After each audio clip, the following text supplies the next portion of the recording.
శాసనసభలో ఉన్న పార్టీలకు అతీతంగా అందరినీ మాదిగ ఎమ్మెల్యేలను దామోదర్ రాజనరసింహ గారి నేతృత్వంలో పిలిపించి నేను మాట్లాడి అభిషేక్ సింఘ్వీని, ముఖ్యమైన సల్మాన్ ఖుర్షీద్ను, ఇలాంటి ప్రముఖ సుప్రీంకోర్టు న్యాయవాదులను నియమించి దామోదర్ రాజనరసింహ గారి నేతృత్వంలో తెలంగాణ రాష్ట్ర ప్రభుత్వం సుప్రీంకోర్టు కేసులో ఇంప్లీడ్ అయి ఆ కేసులో వాదనలు వినిపించి ఆ జడ్జిమెంట్ రావడానికి తెలంగాణ రాష్ట్ర ప్రభుత్వం చాలా క్రియాశీలక పాత్ర పోషించింది. చాలా మంది జడ్జిమెంట్ వాటంతటా అదే వచ్చిందని మిత్రులు అనుకుంటున్నారు. కాదు.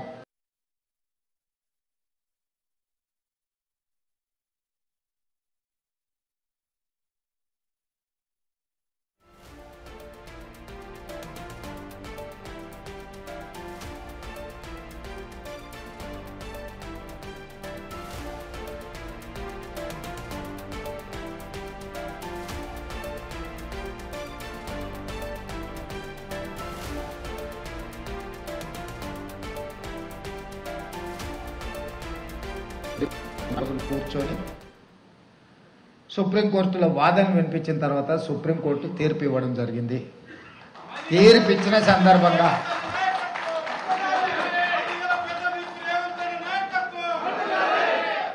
ఇచ్చిన సందర్భంగా శాసనసభ జరుగుతూ ఉండే నాకు అధికారులు సుప్రీంకోర్టులో అనుకూలమైన తీర్పు వచ్చిందని చిట్టి పంపిస్తే అక్కడికక్కడే శాసనసభలో స్పష్టంగా సుప్రీంకోర్టు ఇచ్చిన తీర్పును తూచా తప్పకుండా తెలంగాణ రాష్ట్ర ప్రభుత్వం అమలు చేస్తుందని శాసనసభ వేదికగా నేను చెప్పడం జరిగింది.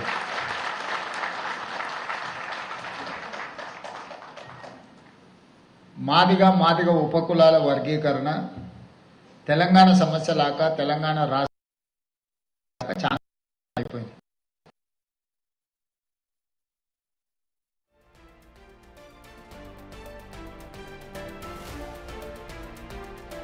కొంచెం శక్తివంతులు అవ్వడం మనకరమైన పరిస్థితిని తెచ్చిపెట్టింది. కానీ ప్రజల ఆకాంక్ష ముందు కొన్ని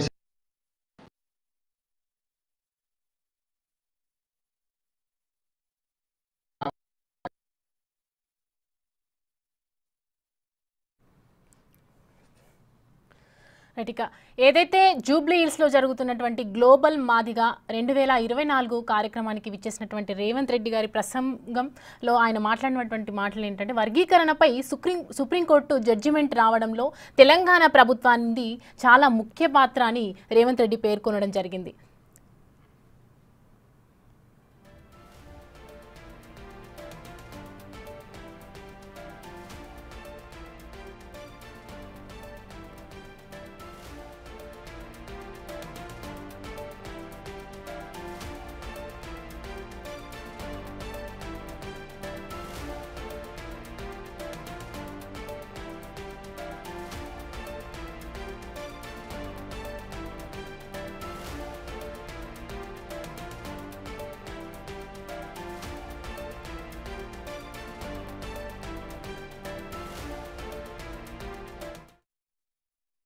అధికారంలోకి వచ్చిన తర్వాత ఖచ్చితంగా మాదిగ ఉపకులాల వర్గీకరణకు సంబంధించి అనుకూలమైన నిర్ణయం తీసుకుంటుందని వారు చెప్పడమే కాకుండా మా ఏఐసిసి అధ్యక్షుడు మల్లికార్జున్ ఖర్గే గారు చేవెళ్లలో ఎస్సీ ఎస్టీ డిక్లరేషన్ సందర్భంగా కాంగ్రెస్ పార్టీ విధానాన్ని స్పష్టంగా ప్రకటించడం జరిగింది. ఆ నేపథ్యంలో చాలా సంవత్సరాల నుంచి నానుతూ ఎన్నో ఒడిదుడుకులను ఎదుర్కొంటూ అది ఉషా మెహ్రా కమిషన్ కావచ్చు, లేకపోతే గతంలో అమలు చేసిన ఉమ్మడి ఆంధ్రప్రదేశ్లో అమలు చేసి తర్వాత ఈ సమస్య సుప్రీంకోర్టు వరకు వెళ్ళడం, సుప్రీంకోర్టులో కూడా చాలా సంవత్సరాల నుంచి వాద ప్రతివాదనలు లేదా పంజాబ్ కేసు పెండింగ్ ఉండడం, ఆనాటి ప్రభుత్వాలు ఈ అంశాన్ని సుప్రీంకోర్టులో సరైన విధంగా వాదించకపోవడం వల్ల, అందులో భాగస్వామ్యం తీసుకోకపోవడం వల్ల చాలా సంవత్సరాల నుంచి వాయిదాలు పడుతూ వచ్చింది. కాంగ్రెస్ ప్రభుత్వం బాధ్యత చేపట్టిన తర్వాత మిత్రుడు దామోదర్ రాజనరసింహ గారిని పిలిచి సుప్రీంకోర్టులో కేసు మాదిగ వర్గీకరణ ఉపకులాలకు సంబంధించి కేసు ఉన్నది.